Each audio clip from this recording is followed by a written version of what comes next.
Hello po, good morning mga kaputpot ko. Welcome to my channel. Narito po si Ma'am Sir ninyo na magbabahagi po ng tips at dalawang klaseng ritual na gabay na pampaswerte sa inyong buhay. Unahin po natin ang tips dahil request po ito ng ating kaputpot. Ang tanong niya po, paano babalik ang kanyang asawa? Ito po ang gawin ninyo. Pwede nyo po itong gawin, hindi lang po sa asawa ninyo. Pwede nyo pong gawin ito sa inyong anak, sa inyong kapatid, sa inyong pinsan, sa inyong pamangkin, sa inyong nanay, sa inyong tatay na umalis. Ang importante, may damit po siyang iniwan na labahan sa inyo. Yan po ang gagamitin ninyo. Martes o Biyernes, 6 PM ng hapon, ipalo nyo po sa sahig sa harapan ng pintuan ninyo ang damit ng 3 beses at banggitin nyo ang buong pangalan at sabihin nyo umuwi na siya. Pagkatapos nyong ipalo ang damit, ihangir nyo po at isabit nyo po sa frame ng pintuan nyo o kaya sa may balkonahin nyo na nakaharap sa pintuan. Kailangan ang damit po na nakaharap, ito pong harapan, nakaharap sa pintuan. Yan po ang gagawin ninyo. Huwag nyong tatanggalin hanggat hindi umuwi ang taong gusto nyong pauwiin. Ha? Kung hindi nyo po magawa yan dahil marami pong tao sa inyong bahay, pwede nyo rin po itong gawin sa inyong kwarto. Ganito po ang gawin ninyo. Sa 4 na haligi o sa 4 na kanto ng inyong kwarto, sa isang haligi, 10 beses nyo po ipapalo ang damit niya. At sasambitin nyo po ang buong pangalan at sabihin nyo, umuwi na siya. Pagkatapos nyo pong ipalo sa bawat kanto o sa bawat haligi ang damit niya, ganito po ang gagawin nyo sa kanyang damit. Itali nyo po yan sa haligi, o kung hindi po sa haligi, dahil walang haligi, dahil semento, sa paa po ng kama ninyo. Itali. Doon nyo po ilagay. Itali nyo siya. Huwag nyong kukunin hanggat hindi umuwi ang taong inyong pinauuwi. Yan po ang gagawin ninyo, ha. Pangalawang tips, ito po, sa isang kapotpot din natin. Tinatanong niya, anong gamot sa lasinggero? Ganito po. Simple lang po yan, pero nasa inyo kung gusto nyong gawin. Kung hindi, nasa inyo rin po. Isipin nyo mabuti kung gusto nyo bang talagang mahinto siya sa pag-inom. Ito po ang gamot niyan. Mabisang gamot po, ha.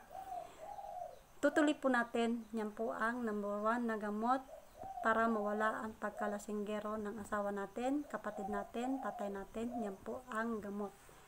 Ha?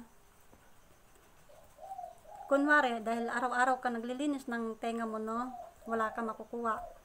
Ang gagawin mo po, 3 araw po bago ka maglinis ng tenga mo. So, may makukuha ka ng dumi sa tenga mo, tutuli, no? Tapos, ang bulak po, itago nyo po yan. Pag may pagkakataon po na may okasyon sa inyo, o kaya gusto nyo mag-inom kayong dalawa ng asawa mo, pwede nyo pong gawin yan. Kumuha ka ng baso na may alak, at doon mo po isaw-saw ang bulak na may tutuli. Ganyanin mo po, parang hinugasan mo po yung bulak, ganyan. Tapos, ipainom mo po sa kanya. Huwag lang po kayo magpapahuli dahil baka mamaya hindi inumin ng asawa nyo. Ha? Ganyan po ang mangyayari. Tapos, mga 3 times o 5 times nyo po yung gawin, hihinto na po yan sa pag-inom. Dahil alam nyo kung bakit. Makikita pa lang niya ang inumin, o maaamoy pa lang niya ang alak, ang sikmura niya bumabaliktad na. Hindi na siya makakatiis sa amoy. Mababahuan na siya. Kaya hihinto po siya ng kusa sa pag-inom. Yan po ang gawin ninyo. Ha? Yan po ang tips ko sa inyo. Pero kung nandidiri kayo, nasa inyo po yan. Basta, ibinigay ko ang tips kung paano po mawawala ang pagkalasinggero ng asawa nyo. Kung kapatid nyo rin po, pwede nyo gawin. Kung sa tatay nyo, ituloy nyo po sa inyong nanay. Yan po ang gawin niya. Ha? Dumako naman po tayo sa ritual. Ito po, ang kailangan, garapon, papel na maliit, at dahon laurel, 7 pirasong coins, kung sa Pilipinas tayo, tig-piso, nasa inyo po kung gusto nyo 5 piso, pero 7 piraso po ang gagamitin ninyo. Kung sa ibang bansa po, kayo na po ang bahala sa coins. Ang importante, magkakapareho siya. Katulad nito, 10 cent po siya lahat, 7 na piraso. At ball pen. Kung walang pula, pwede po itim. Ganito po ang gawin nyo. Isulat nyo po ang dahon laurel. Sulatan nyo po ng buo yung pangalan, ha, ang dahon laurel. Tapos, sa papel po, isulat nyo po ang wish ninyo. Kung gusto nyo manalo ng numero, magkano ang kantidad, magkano ang halaga ng gusto nyo, isulat nyo po. Kunwari, 5,000, 10,000, wag lang po 100,000, 1 million, wag po dahil baka hindi po tayo payagan ng angel natin. Kailangan po yung kakailanganin lang natin na pwede nating gamitin, ibayad sa utang na may sobra, ganyan po ang halaga. Pwede nyo po yung gawin kada kada makuha nyo ang wish nyo, palitan nyo lang po. Pagkatapos po, naisulatan nyo na po ang pangalan nyo, naisulat nyo po ang buong pangalan nyo dito sa dahon laurel, ilagay nyo po sa garapon. Ilagay nyo sa garapon, tapos isunod nyo po ang wish ninyo, kung magkano ang halaga, ilagay nyo po sa may garapon, at ang 7 pirasong coins, isa-isahin nyo po ang paghulog. Habang hinuhulog nyo po ang coin, sambitin nyo po ang matrang ito. Sa ganitong hangarin, ang pera ay lalaki sa pamamagitan ng taluktok ng hangganan. Ito ay umaapaw nga barya, sa akin, ikaw ay akin. Tapos mag-wish po kayo na sana matupad ang wish nyo. Magdasal po kayo at takpan nyo. Dalhin nyo po sa loob ng kwarto ninyo at kailangan kayo lang po ang nakakakita. At araw-araw, hulugan nyo po ng 2 sen. Pag nakuha nyo na po ang wish nyo, natupad ang wish nyo, sunugin nyo po ang papel at ang dahon laurel. Ipaanod nyo po sa tubig. Ganyan po ang gawin ninyo. Pangalawang ritual natin, ito po, first Sunday of the month, unang linggo ng buwan. Kumuha po kayo ng baso na may tubig. Lagyan nyo po ng 1 kutsarang tubig.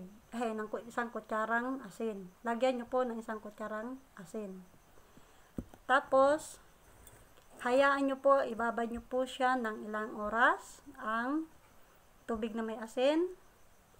Pag naibabad nyo na po ng ilang oras, pwede nyo na pong ihugas sa inyong mga kamay. At pagkatapos nyo ihugas sa inyong mga kamay, banggitin nyo po ang matrang ito. Ang asin na ito ay magpoprotekta at tutulong sa akin para magkapera. At ito ay pararamihin at hindi kailanmang kukulangin sa aking tahanan. Yan po ang inyong sasambitin. Pagkatapos, patuyuin nyo po ang inyong kamay. Huwag nyo pong gagamitin ng electric pan. Huwag nyo gagamitan ng pampunas. Huwag nyo pong gagamitan ng pamaypay. Kailangan kusa po siyang matuyo. Ganyan po ang gawin nyo. Pagkatapos matuyo ng kamay nyo, kumuha uli po kayo ng tubig. Lagyan nyo ng 1 kutsarang asin at ilagay nyo po sa gilid. Ibabad nyo po ng 1 gabi. Tapos, pagkabukasan, itapon nyo. ipaagos nyo po sa tubig. Ganyan po ang gawin ninyo kada first Sunday of the month. Ha? At pagkatapos,